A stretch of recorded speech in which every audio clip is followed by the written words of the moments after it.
You're not my son. Never have been.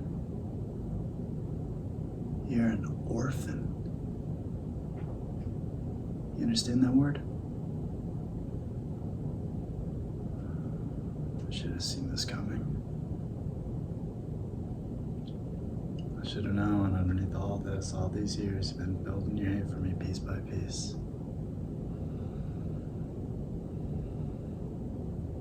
I don't even recognize who you are because you have none of me in you. This anger, maliciousness, backwards dealings towards me. You're just an orphan from a basket in the middle of the desert. And I took you in for no other reason than I needed a sweet face to buy land. You get that? Look at me!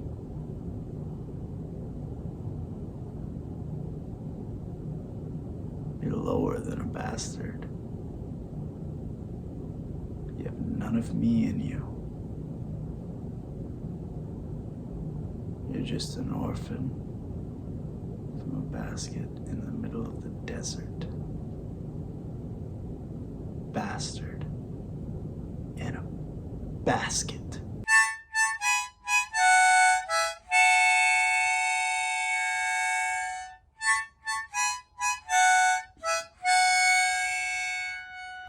Welcome to the Jordan Leer program. Welcome to the book report. Oil, Upton, Sinclair. One of the best books I've ever read. I say that after every book that I enjoy. I'm like, that's one of the greatest books I've ever read in my whole life just because I finished it. It was very, very good. Upton Sinclair, known for The Jungle. The Jungle, written in 1906 about industrialized America, meat packing practices. This one's about oil, though, man. This is his lesser-known one, maybe more known as the movie that There Will Be Blood by Paul Thomas Anderson is based off of. Different title. The story is very, very, very different. This book is great. This is a historical novel written in 1927 during the time frame of about 1917 onwards. All right. Oh, God, my notes. I had it all fruit and organized. I did like a real book report. I made notes. I wrote down the words I didn't know, the vocabulary. This is like a full book report, guys. Talk about everything. All right. Oil, Upton Sinclair. Historical novel, somewhat, okay? And it's like historical in a sense. It's based on people, but the names are changed around. Sinclair himself, at the beginning of this book, he goes, shuffle the cards and deal a new round of poker hands. They differ in every way from the previous round, and yet it is the same pack of cards and the same game, with the same spirit. The players, grim-faced and silent, surrounded by a haze of tobacco smoke. So with this novel, a picture of civilization in Southern California, as the writer has observed it during 11 years' residence. Sinclair himself lived out there.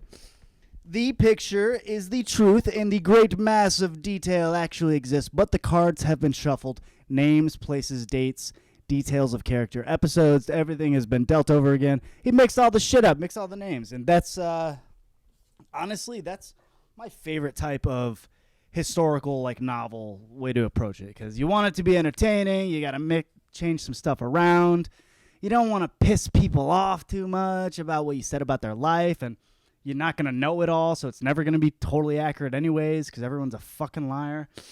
Alrighty. But I love the style of that. Well, okay, what else? This is about an oil tycoon. This is about, the early, days of oil in America, and it's about an oil tycoon and his son, okay, growing their oil business. More like he's like a super rich dude, but he's kind of like on the lower level. He's like lower, upper fucking millionaire. Anyways, it's during World War I, too. It's World War I era America, so you learn about World War I. If you're a dummy like me and you kind of don't know your history as well, you learn a thing or two from a book like this. This book, what did I say? Okay. The book illustrates the methods of oil production and business bribes. A lot of corrupt shit going on. As Yeah, nothing changes. Fucking nothing changes. Business and bribes, workers' union, a lot of stuff about workers' union, the oil guys going on strikes in this book. Basically, this book is like capitalism versus socialism versus communism. It's big into that, about greed and, the foundations of America, basically. Upton Sinclair, he wrote this about the Teapot Dome scandal. Okay, the Teapot Dome scandal is basically where a bunch of like oil guys were paying off the government so they could get the rights to the oil land in the 20s. This book is based on a lot of different people. It is strongly based on Edward L. Doheny, who was involved in this scandal with President Harding. President Harding, who like died in like 1923 before his term was up. Kind of half-ass mysterious. Makes me think that maybe someone fucking took him out so he wouldn't, I don't know, so they wouldn't go down. Bunch of bad mix-up shit, okay? This guy, Edward L. Doheny, he paid $100K to one of the cabinet members of President Harding. But the oil guy never got convicted or whatever in real life of this shit. But the cabinet guy did. It's mixed up. It's like the one guy got convicted of taking the money, the oil guy, I don't know. If you drive around Beverly Hills, if you know L.A., I used to live out there. I'm realizing now that there's like Doheny Drive and shit, and it's all named after this fucking old rich son of a bitch. It's also partially based on stories about this evangelist.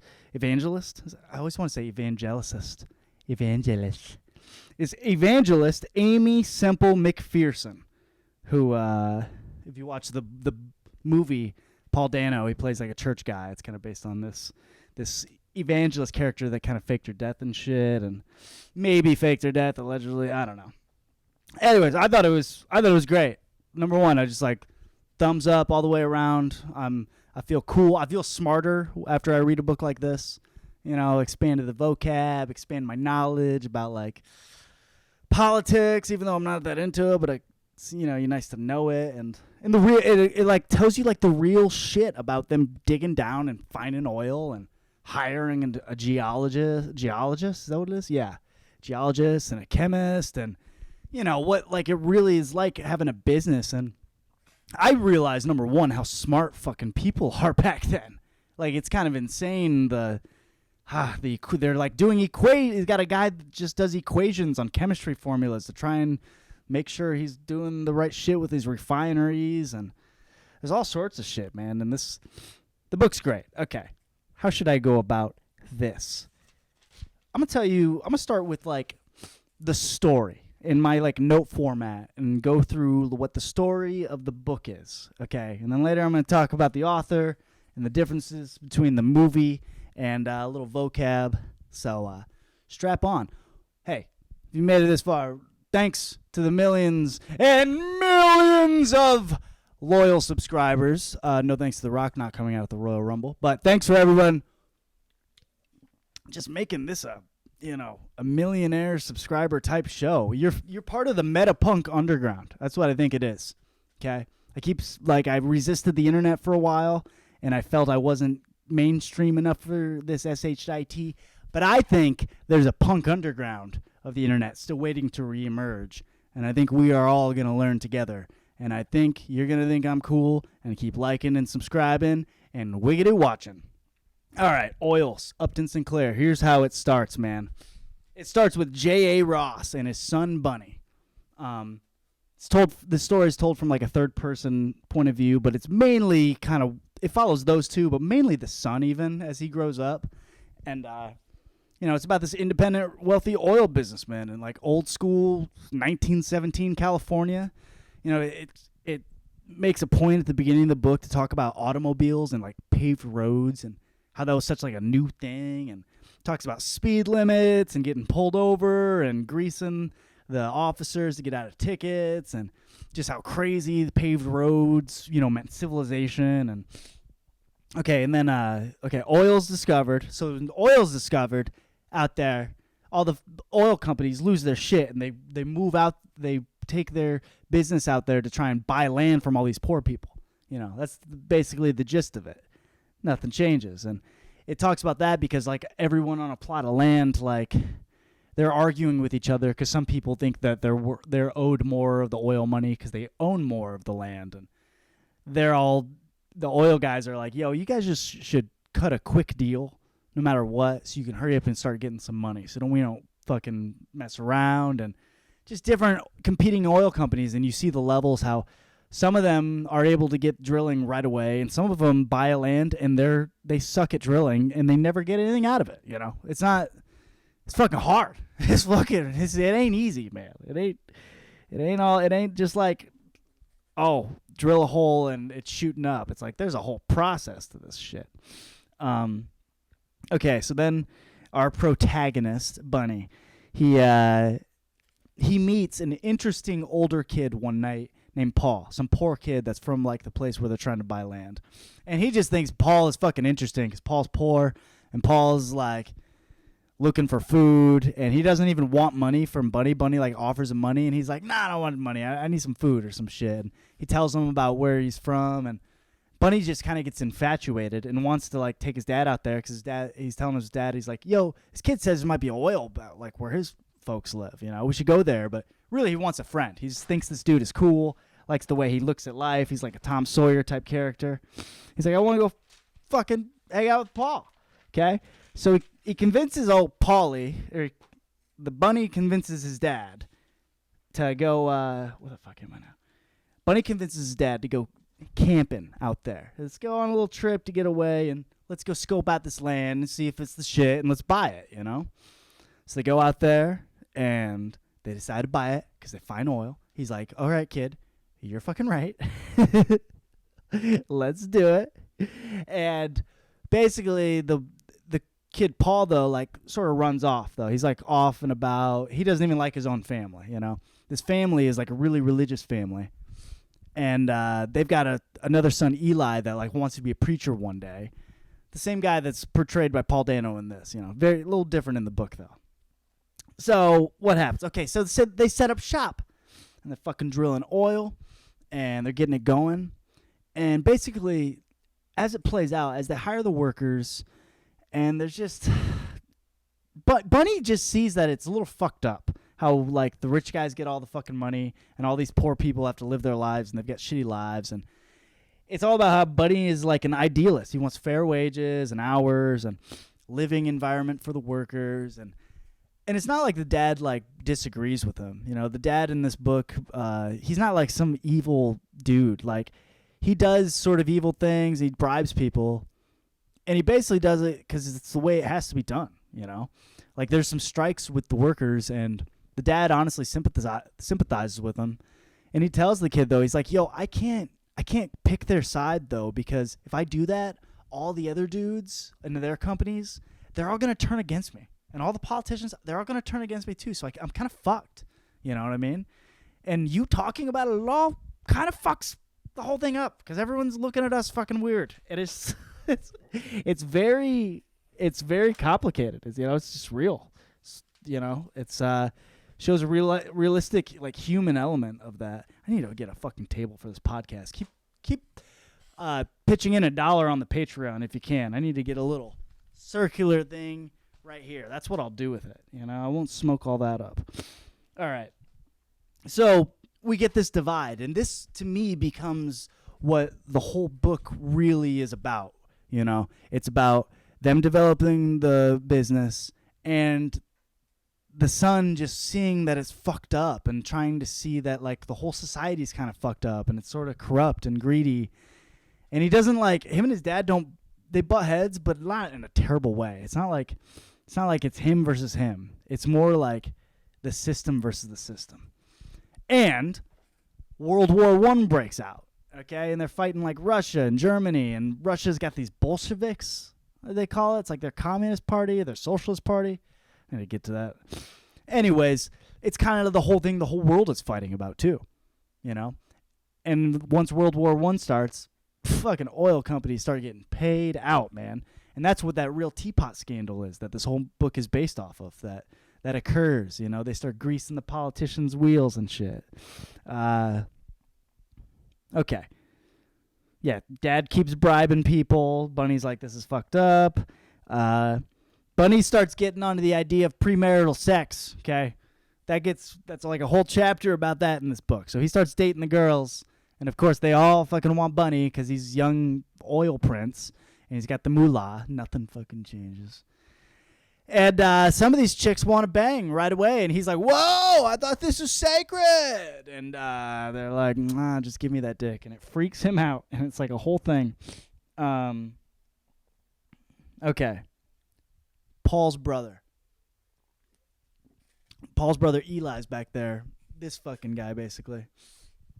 And he's like becoming a hotshot preacher. He's like healing people. And, they even asked the oil guy when he came before they sold him the land, like, yo, are you religious? And he's like, yeah, we're like kind of whatever. And he's not, but he just lies to them. Anyways, Eli he wants to fucking do this shit, man. He's healing people. And he ends up like getting so big that he kind of starts living a double life because he becomes a little bit of a celebrity. And the dad in the story catches him catting around a little bit, banging some ladies, having some sex of himself. You know what I mean? And he catches him at a hotel room. He doesn't like catch him, but he sees him. He doesn't say anything. He just laughs about it. But dude, eventually Eli fakes his own death, which is like a real thing, I guess, that happened based on this evangelist, Amy fucking whatever, though. Eli goes swimming at sea one day and he's never found again. And then fucking like a month later, he washes up on shore, supposedly. And he tells this crazy story about how angels picked him up and fucking saved him. And it's a big hit. He's bigger than ever, And apparently that happened in real life to this woman. She claims she was kidnapped, though. She claims she went swimming and was kidnapped. And then she returned. And pretty interesting. Okay. The story keeps going, though. They keep getting bigger. Like, they're just, like, too big, man. They keep having to buy other oil companies to, like, support their oil companies. Paul, the dude from before, he has come back. And he's like, dude, this is like bullshit. He's like, he gets along with the dad, actually. The dad finds him interesting. And he's a good worker. But, like, Paul doesn't like money, like, at all. He's just, like, doesn't dig it, okay? He just wants to work. And I guess he has socialist ideas. Yeah.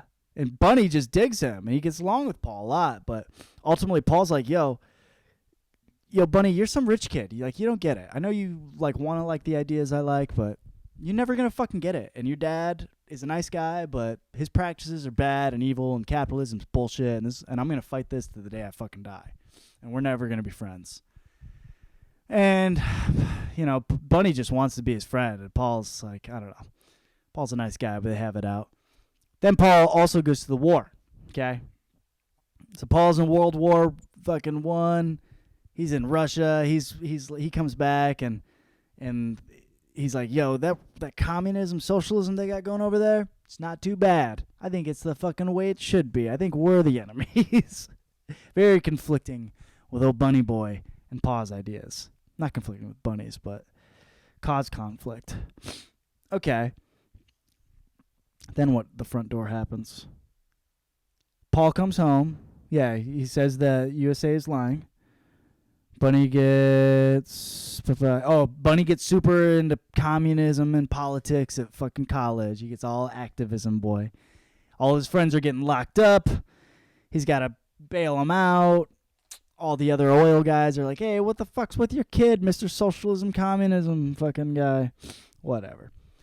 Then he meets an actress. Okay, he gets a little punani for some hot chick. She's kind of fucking shallow, but she's nice. So he's got that to debate with. He's like, am I just going to be a regular guy, or am I just going to have values in my life? Paul continues to protest capitalism. Then Dad gets deep in buying the government. This is where the teapot scandal comes about.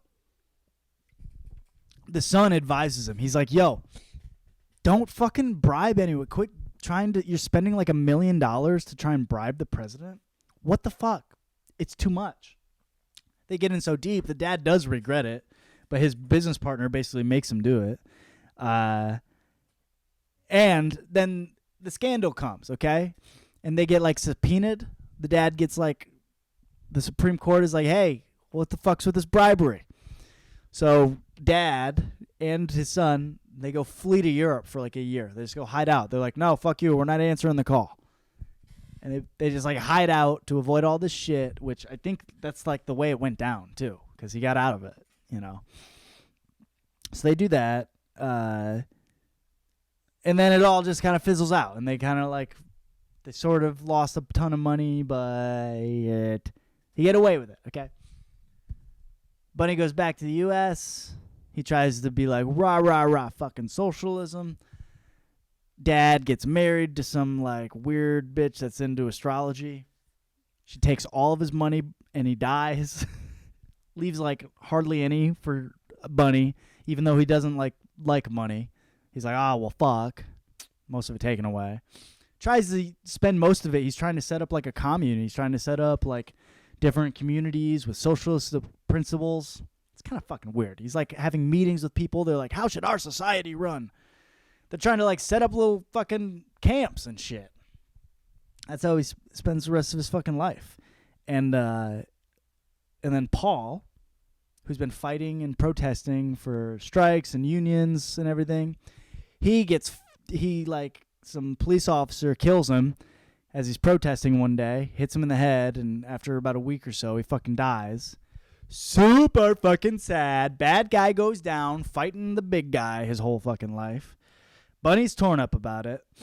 And then Paul's sister, Ruth, throws herself down an oil well. The end. Yeah, that's pretty much it.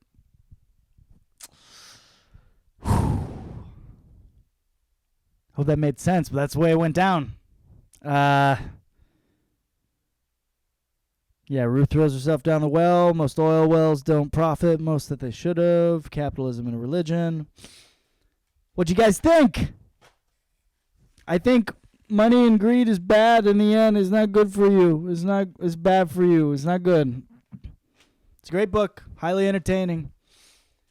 You gotta like a book like that. Now, as I was reading this book, it's dense. It is. I will say it's dense, and I enjoy it even for how dense it is. But like, it's not a like really like edge of your seat type story. It's just, to me, it's just interesting as it plays out, you know. And as I was reading it, I was like, this isn't like really going anywhere. I don't dislike that, but it's not like a thing where some guy is gonna achieve something, you know. But in the way it was so drab, in the way it ends, it kind of is. Like, it's the antithesis of like a story, like a Joseph Campbell hero story, where he goes through a journey and learns something, and then all is lost, and then he learns something that, you know, the key, and then he overcomes and wins in the end. This, everyone loses, and everyone dies brutally losing, and they lose everything, and it's like, dude, with the sister just throwing herself down the well, like, fuck all this shit. Woo! Good ending. That's all I got to say. That was the story. Let me transition now.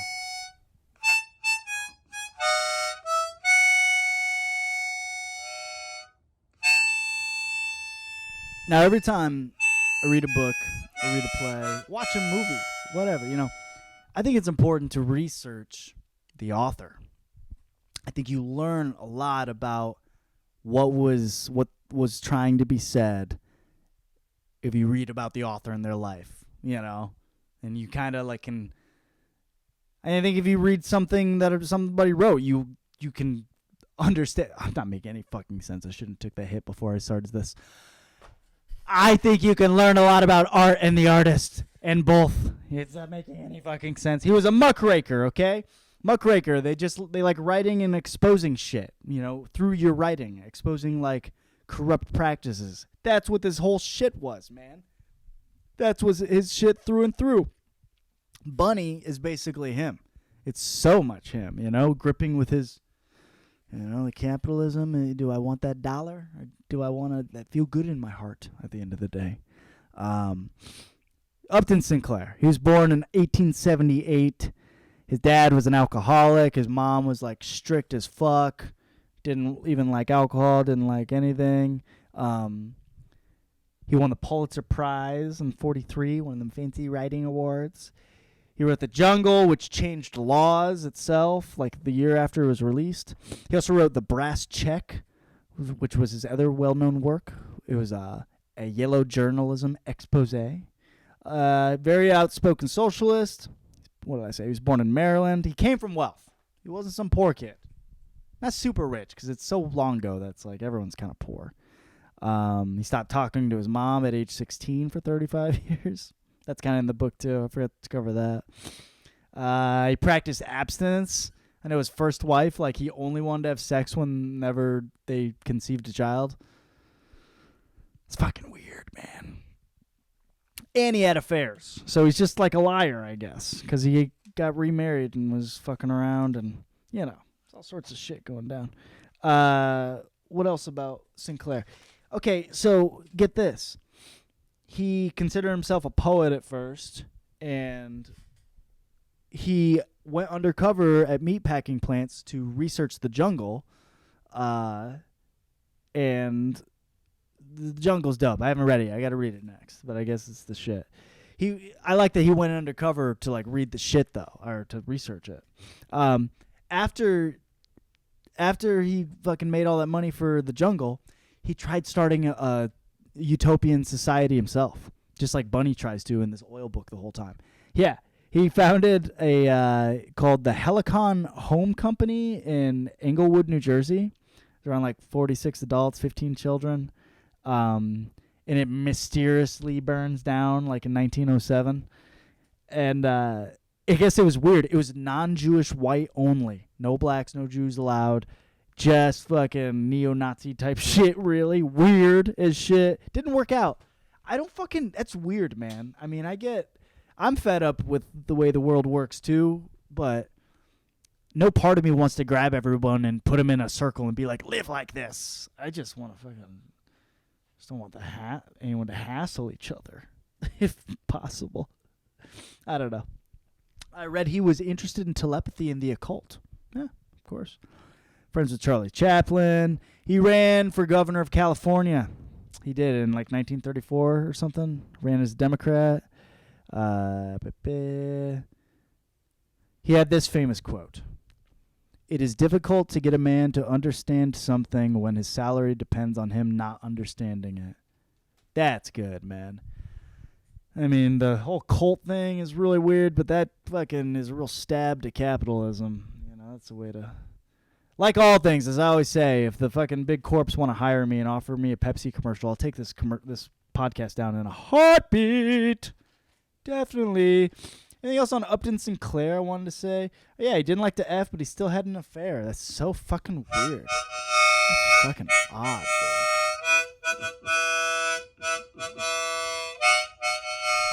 Main differences from There Will Be Blood, the movie. This is one of my favorite movies of all time. Daniel Day-Lewis won the Academy Award for Best Actor for this. It was nominated for Best Picture. I think No Country for Old Men beat it that year. But the movie, it's like capitalism versus religion. It's more like just showing how greedy Daniel Day-Lewis is and how kind of empty his life is without his son, and showing him fighting with Paul Dano's character, who is a big advocate for religion and wants the church to be a bigger part of the community than greed and money. And it's more that fight. And in the end of There Will Be Blood, he gets mad at his son because his son wants to start his own oil company. In the book, it's none of that at all. He would have been happy if that's what his son wanted. In the book, they don't even fight that much, but it's more just showing that they keep being greedy and bribing people to get ahead, and it's the oil workers versus the oil company owners. You know, that's the whole thing going on in the book. You know, and none of that is in the movie. The movie doesn't have any of the oil strikes. Doesn't have the son gripping with any of his problems of idealism. You know, there's one moment in the movie where he's like, we're gonna pay him quail prices or oil prices, and but he doesn't like fight with his dad about it like at all, you know. Oh yeah, he goes in the movie. The kid goes deaf because of the oil explosion. That doesn't happen at all. It's none of that. None of that at all. In the book, someone goes deaf. There's a quick story about how there's a oil gusher and a guy tries putting his head over it to put it out, and he loses his hearing. Dumb motherfucker. But yeah, and in the movie, they have the fake brother shows up, and he's like, "Yeah, I'm your long lost brother, your half brother you never met." That's not in the book at all. In the book, it's just that he has a business partner that kind of fucks him over and takes a bunch of his money at the end. Yeah, this definitely, the book is more about the political bribes, less so in the movie. The movie's not really about capitalism and that shit. Yeah, and the movie, Bunny, or the kid, marries the poor girl on the ranch, Ruth, and he doesn't in the book. He considers it, he thinks about it, but he dates an actress, and then he ends up marrying this other girl that's really into socialism. Eli. They didn't have Eli in the movie faking his death. I wish they would have. That's so fucking cool, man. I don't know. There's a lot of good shit from this book that needs to be put on the screen somehow. Political bribe, socialism, capitalism, power, the names. What else? Okay, vocab. I do this thing when I read a book. I try to do it, where I underline all the words I don't know. You know? People do that. Problem is, you read something like this, there's a lot of fucking words you don't know, man. A lot of things about the government. A lot of things, man. I don't know. There's too many words. I'm going to try and run through all the words I learned, my little vocabulary. Okay, you ready to run with me? Bolshevik, 1917, Communist Russia. Hun, a nomadic Kazakhstan, 350 AD. Kaiser, German emperor. Tsar, emperor of Russia, pre-1917. Persian magi, priests of early Iranian religion. Cantonment, military camp. Armistice, temporary truce during war. A Petrograd, original name of St. Petersburg. Portent, warning sign of something momentous. Triumvirate, three-headed political institution. Apoplectic, overcome with anger. Bavaria, German slate. Mimeograph, low-cost, old duplicating machine. Looks like a printer. Some shit. Volga, longest river in Europe to Caspian Sea. That'll up your fucking Jeopardy score. Theosophist, teacher of God. Mahatma, great souled. Astral, non-physical realm of existence. I knew that, but I want to look it up. Nymph, beautiful and graceful young woman. Ew. Isn't nympho like you like to fuck, though? I don't know. That's just page 1. There's like 2 more. Lute, a stringed musical instrument with neck and deep rounded back, like a guitar. Lascivious, offensive, overt sexual desire. Federal Reserve, central banking system, United States since 1913. Porcacere, covered entrance, porch for vehicles.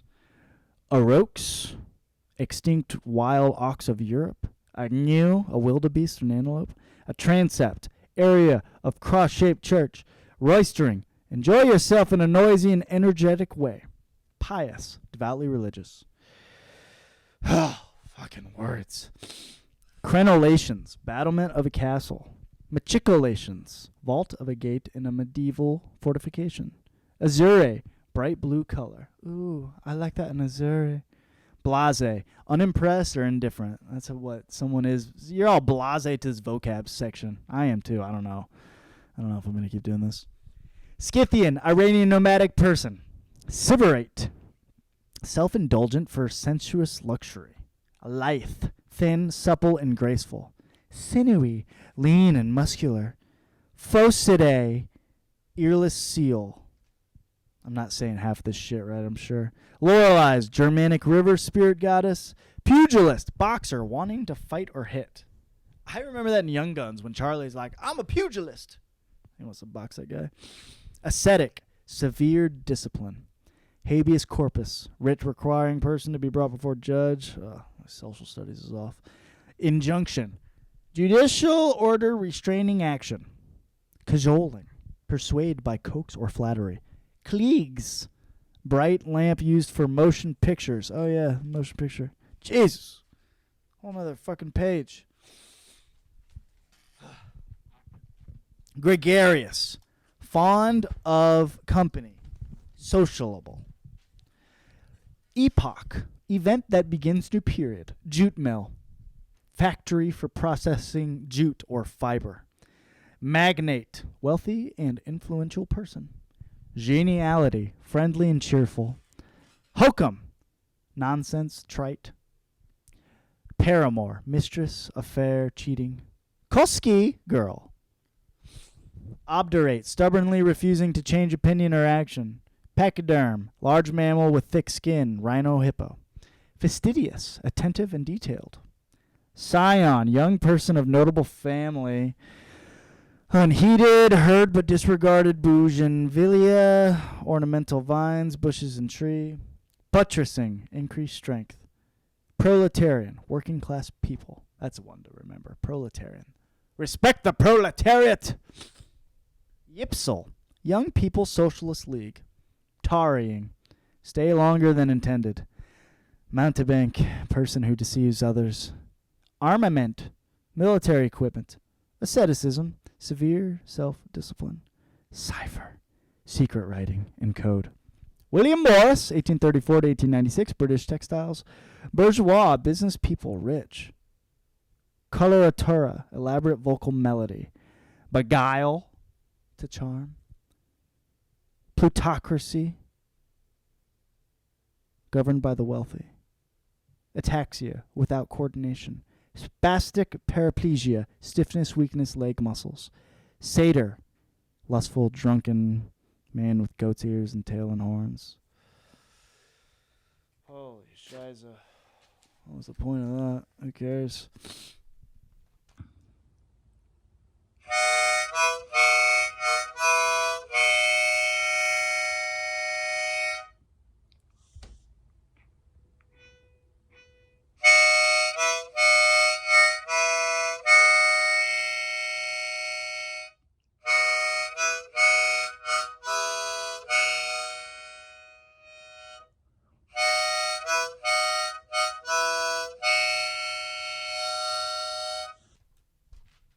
All right, man.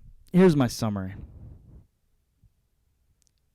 Here's Jerry's final thought. Here's the Jordan Leer program's final program on this book. Resistance is futile. Okay? Big business, although it is corrupt and evil, I don't know if there's any fighting it. I think there's maybe running and jumping out of the way. Hopefully not throwing yourself down the oil well. That's an option that one of the characters can do. I don't suggest that. Where does that get you? The bottom. Greed is evil and cruel, and it's hard to make an impact. I just think there's like a level of you can stay and fight and play, or you can stay and play ball, or you can fucking leave, you know, and I don't know where you're going to leave to. War is hell. Business is hell. Writing about it is very informative. Knowledge is power. Sometimes knowledge makes you more pissed off because you know how much you're getting effed. But I think this is a book that should be read by people.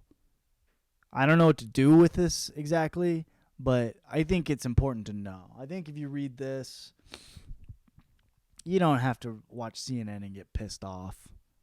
You can, and you can understand why you're getting pissed off, but you don't have to. You can know all the evil atrocities in the world. It doesn't mean you're doing nothing about it. But I don't know if protesting is pointless. I really don't. I don't know if taking a stand is pointless. I know it takes a tremendous amount of energy. It's very hard to be happy. Although it's very hard to be happy when you're just putting up with bullshit and saying, yeah, sure, I don't mind getting fucked up, fucked over, and fucked in the ass. I don't mind. I don't mind being the loser and you owning everything and getting all the money and I'm doing all the fucking work. That's painful too. So you got to find your balance. Sinclair lived a long enough life. I don't know. I guess he chilled out. He said his part, you know. That's what you can do. You can put it out there. You can be like, hey, this is bullshit. You can do it through your art and, I don't know. As always, I will take down this podcast if any of the big corp, Pepsi, fucking WWE, UFC, WME, IMG, anybody wants to hire me, Warner Brothers want to bring me back for Young Sheldon seasons fucking 8, 9, 10. I don't know what you guys are on now. You haven't called me in a minute. All right. That'll probably be it. Thank you for listening. Thank you for liking and subscribing to the Jordan Leer program. Thank you for sending me $1 on my Patreon. Thank you for watching this. I love it. I love learning. I hope everyone learned something about Upton Sinclair and oil in America and love.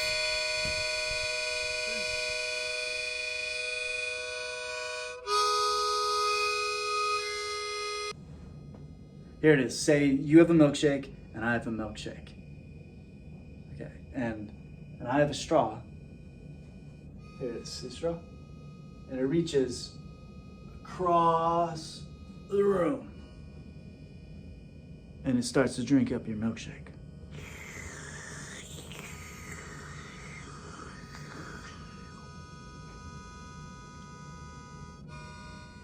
Drink your milkshake.